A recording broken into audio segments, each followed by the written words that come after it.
extension for the learned Attorney General for leave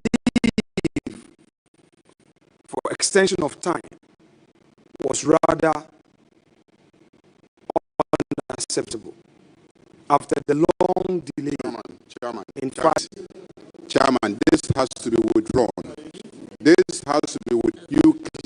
Clearly, you can't sit here and malign. Acceptable. It's not acceptable. Please don't let us keep doing this. And then the rules are clear. You've been told the rules severally. Please.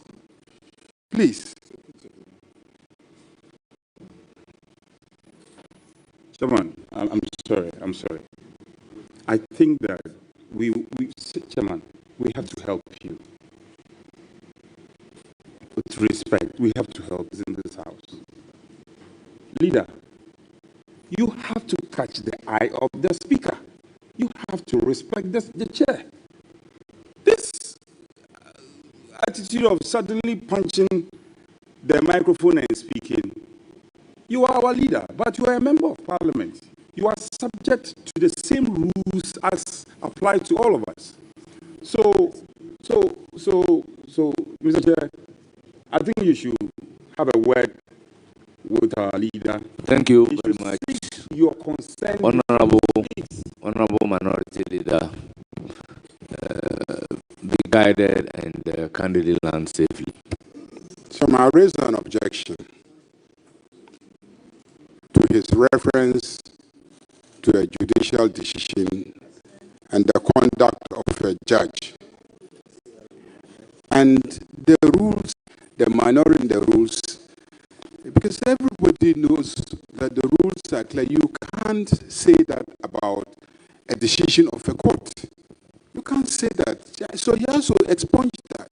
Honorable Majority Leader, I have heard you. Honorable Minority Leader, be guided accordingly and proceed.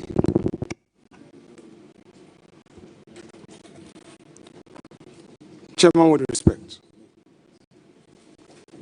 what we are saying is that we disagree with the said decision of the court, and it's our right to have a disagreement with the court, most respectfully. Especially so when we are of the view. You see, Honorable Minority Leader, Chairman, you can disagree with all due respect with the decision of the court.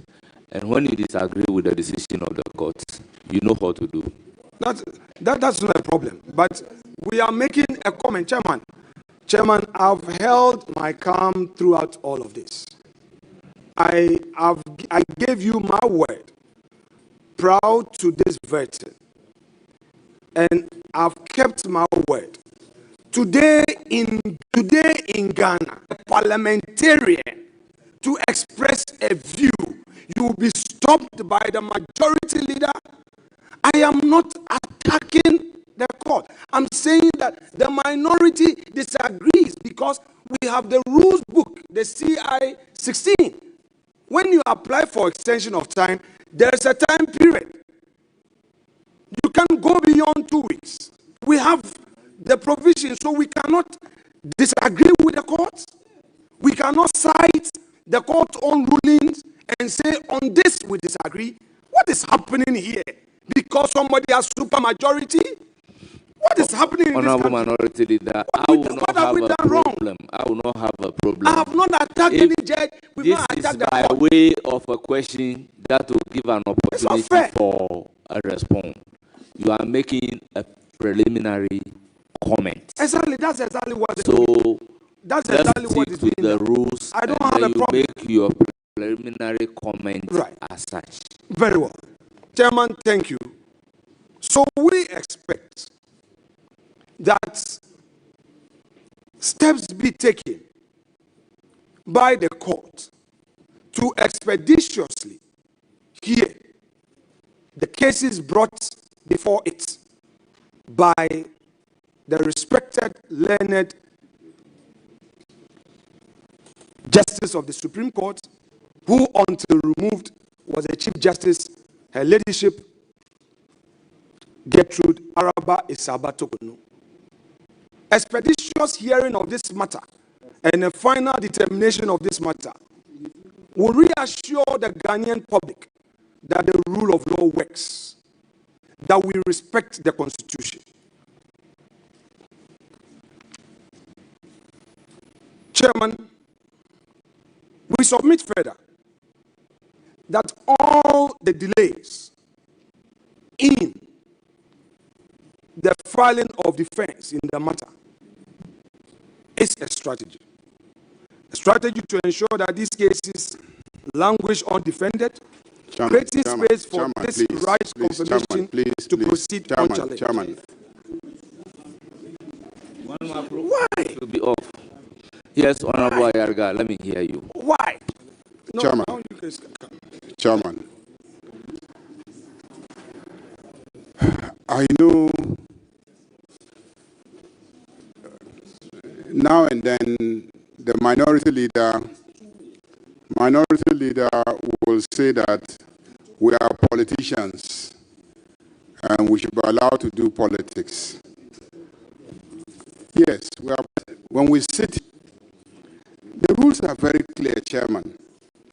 The rules say that where, in the opinion of the Speaker, the words of a member used in a speech are offensive, abusive, insulting, blasphemous, or unbecoming, impute improper motives. Impute improper motives. I repeat again, impute improper motives, or impugns the integrity of a member or any other person, the Speaker may order that the member withdraws those words or withdraw and apologize. The Attorney General is a constitutional office created in our Constitution, and he is a member of this House. In the discharge of his functions, you have no right to come and sit here and impute improper motives. Our rules are clear, saying that all of it is a charade and then a strategy and etc. to subvert justice. No. Mr. Speaker, how can his statement should be expunged? And the rules are very clear that any reference to the conduct of persons on a debate dealing with any other subject is out of order, and then you, the Speaker, or the 123 Rule 3 says, as impugn improper motives, you should order him to have it expunged from the records. And I'm saying that he has impugned, he has imputed improper motives, and therefore he should expunge that from the records. Yes, Honorable Minority Leader. Mr. Chair, Honorable Minority Leader, please put off your microphone. Please put off your microphone. Yes, Honorable Minority Leader, you have the floor. Seal that to me. Seal that to me. Mr. Chairman, some of my, yes, sure. I'm saying that my colleague has raised the right to respond, not limited to only me. Well, Minority Leader, with all due respect, we are a house governed by rules. Sure, but I can be guided by the rules that enable the Speaker or the person presiding to take a point of order against a point of order, or a response to a point of order from any other person apart from the person who raised the issue. So the rules are applied. That is why I asked the honorable member to put his microphone off, and then I'm giving you the floor to respond to the issue of the point of order raised. to the monument. Let me hear you. Yeah, Mr. Chairman, I have been quiet since morning, and I think that we must be serious as a committee. Mr. Speaker, I should think that some members of this committee have a preconceived mind, either to object to every word, every letter that is said, and we cannot continue like that. You being the chairman, Mr. Chairman, I pray, after the break, Mr. Chair, you have to steer the affairs of this committee. Now, the majority leader, please, I have the floor. The majority leader is not about, but if you are quoting the standing orders, that people are imputing improper motives, you must go to the extent of proving to us that this word is an improper motive. You just don't say it. Now, even the law that you have cited, it's on motions. What motion are we dealing with here? Now, every committee, ever since I became a member of this house, every committee meeting, people, we start, the chair, the ranking, we come out with preliminary issues before we start the agenda of the meeting. Now, if you raise, I had issues, nobody has the right to raise a preliminary issue when the chairman already ruled that he should speak. This is part of us. And if every word is going to be objected to, then I don't think that we are ready for the vetting. Now, we have been here all day. The nominee had not even spoken a word. This objection, that objection, and Honorable yet we are getting nowhere. You raise a point, but I feel you are out of order. It's not in response to the issue on the floor. So, Honorable Minority Leader. It's not in response. Wow. Wow. Chairman, thank you. Oh, very well. Chairman, nowhere in my submission did I impugn improper motives. Or was there an inference to such an act? Chairman, you must let the majority leader know that he is a majority leader. When you raise your objections and everybody is quiet, and you are so intolerant that you want to find a way to create chaos, I won't give you that. Leader, no, Chair, he was just talking. The chair. No, but you are closer to him, Chairman. We've all kept our calm. He is showing power, force. I am this, I am that. It's not fair. What he's doing is not fair. It's not fair. Chairman, what the rank is doing is not right. You were given 5 minutes. We spent 15 minutes. You don't have the floor. Honorable Dapamako, you don't have the floor. Honorable Roxanne Nelson Dapamako, you do not have the floor. You don't have the floor. Please, Minority Leader. So, Mr. Chair, we've been very calm, quiet, decent. We want to discharge our parliamentary duties, yet the attacks are becoming one too many. Now, let me respond to him. I stated the fact that cases were filed as far back as May. It was only recently that the AG filed a motion for extension of time to file a defense and sought the leave of the court for that. It is a matter in the public domain that long after the time required to file a defense in that important constitutional matter had lapsed, the AG had not filed, the court itself had not issued the hearing notice to compel the AG to come to court, apply to the court for leave to fact that we as the minority are raising as part of our concerns regarding the constitutional overreach. We are not saying anything less apart from what is in the public domain. So, Mr. Chairman, the majority leader must be restrained. All the confusion is being caused by him. All the confusion, I have my speech before me. I can read it again. You see? Honorable Chairman.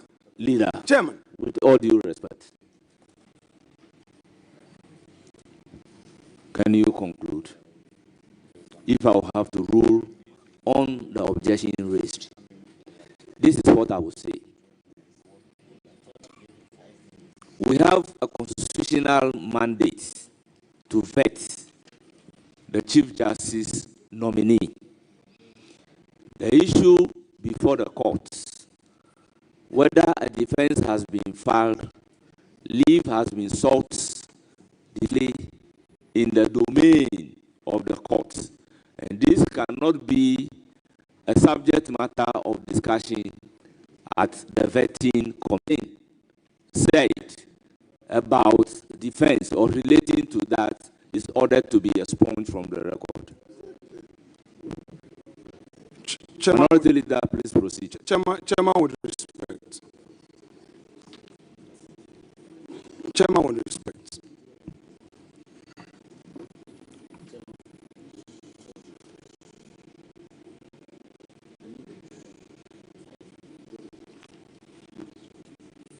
Chairman, with respect. You are not doing justice. And I say so because everything that is happening here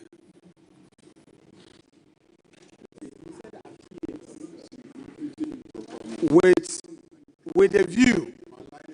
You see, Honorable Leader, Chairman, you have been a majority leader Chairman, before. Chairman, becoming a minority Chairman, leader, there is nothing that is well reserved. Chairman, this approach where they come, force you, speak, put on a mic, then you say it is expunged. What exactly, what particular word are we expunging?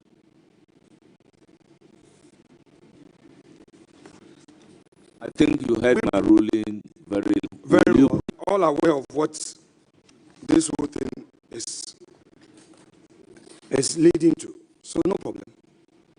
Chairman, we the minority hold the view that Article 1271 gives the Chief Justice authority to ensure effective administration of justice. Article 1272 requires all state organs to assist the courts. Yet, in the instant situation, there are no visible steps to compel speedy trial. We have not yet heard of any hearing for all cases challenging the legitimacy of the process leading to the removal of Her Ladyship Justice Araba Isaba Torkonoo. We believe that the acting Chief Justice wields the administrative power over on this matter, and just as the injunction applications applied in this instance. Chairman, it is regrettable that to have dealt upon this matter did not see the light of day. We hold the view that the judiciary is not the executive's enforcement arm. It is neither Parliament's ally in political projects. It is a guardian of our Constitution, the protector of our rights, the final arbiter of all our laws. Its independence is sacrosanct. Its integrity is non-negotiable. It is the oracle of justice emanating from the people of Ghana. Chairman, for all the reasons given, including the very actions of the majority leader, basically denying us every opportunity of expressing our opinion on an important national discourse. Be it known to you, Chairman, and the committee, and the country, that we, the minority caucus, hereby vote en bloc to reject the nominee. We would want to state on record that the majority can proceed with their questions. We do not intend to proceed with any question. We are, however, registering in the strongest terms that the nomination and the records should reflect that the report of this committee be a majority report.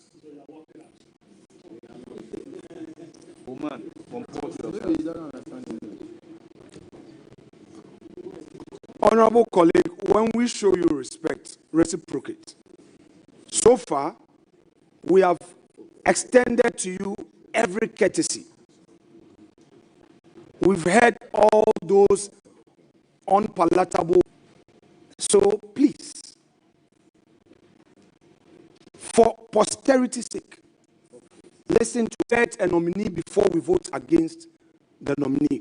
We have preliminary issues well grounded in law. You may disagree with us. And we say that on the basis of that, we cannot be part of a process that would give right to another and deny another of her bona fide as enshrined in the Constitution. Chairman, that said, we would yield to you to proceed whilst we exit this committee room with our views well documented for the records, and on the floor we shall proceed with the debate, further stating our position and take a vote against the nominee as required by the rules of the plenary. Thank you very much indeed. Yeah. Thank you very much, Minority Leader. But how do you reject a nominee who is yet to be vetted? We voted for. So your conclusion is very preemptive. No, Chairman, let me read. Chairman, with respect. Chairman, with this is not what I want you to respond to. No, Chairman, so but I don't want your response on this. To the extent that you've raised it, I just need to. Honorable Chairman, Minority Leader, Chairman, you have your day. Chairman, you have your day. The microphone should be off. Chairman, the two microphones should be off. With all due respect, we have registered our position. Honorable Minority Leader, that we have rejected. We agreed on your position. We rejected, and we agreed on your position. Yes. When it is time for voting, then Thank you. A very good luck. Honorable members,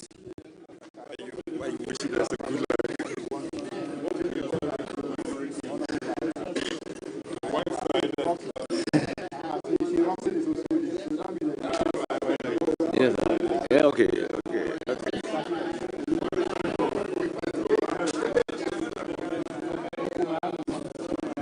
Yes. Honorable members, we, those present here, quorum, to proceed to vet the Chief Justice nominee and present our report accordingly to Parliament. On this note, we'll proceed with the vetting questions. And my Lord Chief Justice nominee vetted to give response to those questions. Become and provide answers to these questions. I will start the preliminary questions with you by asking you to tell us briefly about yourself.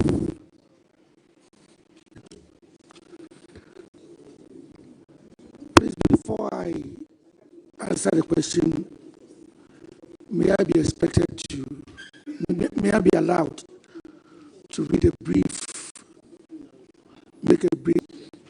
Allowed you be allowed to do so after you have indicated to us who you are.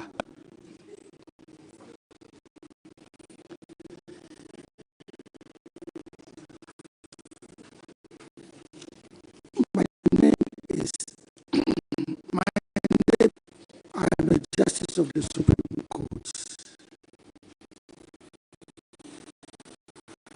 I've been a Justice of the Supreme Court since 2008.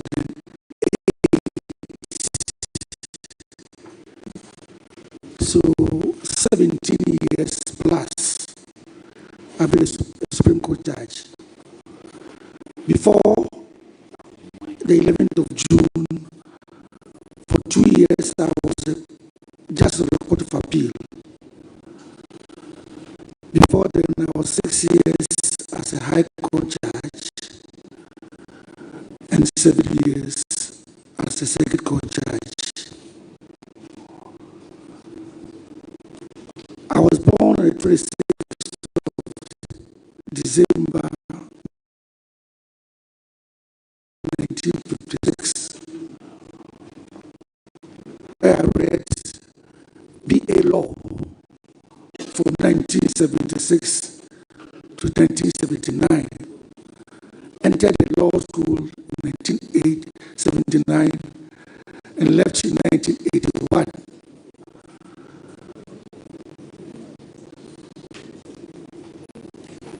I was called to the bar in 1983, 2 years after I had graduated from the law school, because when, at the time we were being called to the bar,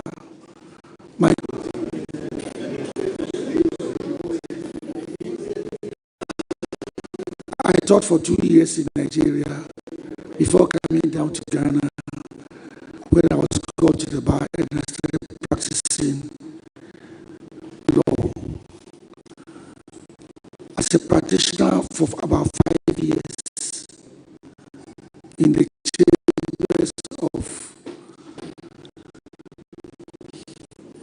Kejetia Chambers in Kumasi, and I underwent 6 months military training, and I was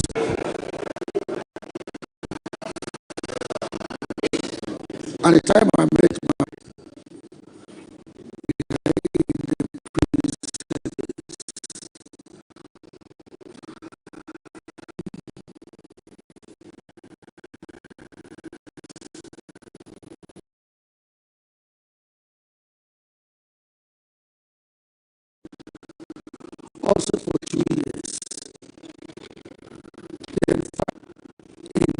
92 December.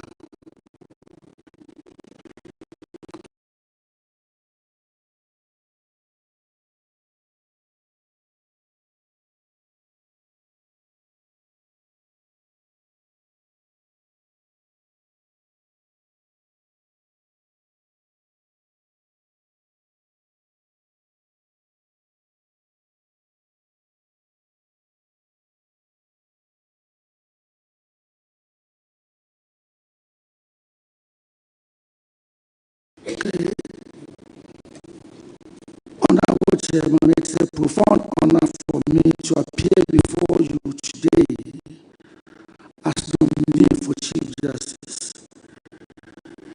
The judiciary of Ghana stands at a defining moment.